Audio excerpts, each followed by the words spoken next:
And that brings us to financial resources, is how are you going to get this startup off the ground? If you're doing a web, mobile, or cloud app, it's actually quite possible that you could get the company started with your credit cards, friends and family, crowdfunding like Kickstarter, local angels, that is, investors who are not professional venture capitalists but might make some small investments. Again, if all you need is a laptop, an Amazon Web Services account, you could be off and running developing an app. But just keep in mind that when you actually do the financial calculations, that might be great to actually code the app. But how are you going to create customer relationships and get, keep, and grow your business? And so financial resources actually gets you back to thinking about all the demand creation activities and customer relationships and the cost of your channel as well. So while you could get started here, it's interesting to start pre-computing what other amounts of capital I will need later on in the life cycle of my company.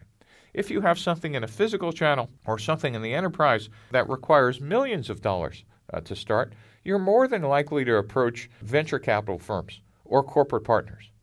So not only can you get money from corporate partners, but in the United States, there's some government financing that's available that, particularly if you're coming from a university, the first place I would look is for what are called SBIR or STTR grants, and they could be as large as $500,000 to commercialize your company or your technology.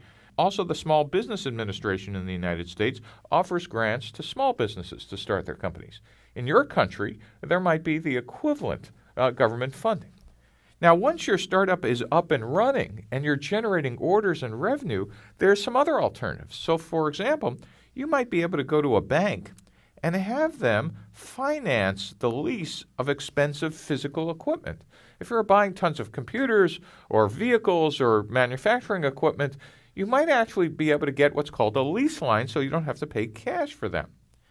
The second is if you actually have purchase orders from customers, but these customers don't pay for an extended period of time, 60, 90, 180 days, you could actually take those confirmed purchase orders to people called factors.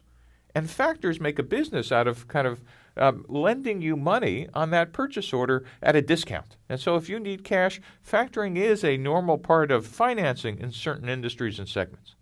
And then finally, if you're buying expensive components, typically hardware, in building your system, the vendor clearly wants to sell that equipment to you, but you might not have that cash up front, or cash is more important than your mother right now in your startup, and so you're trying to conserve it. You sometimes can actually get the vendor to finance or defer or loan you the money to buy their own equipment. And that's another way to kind of preserve your financial resources.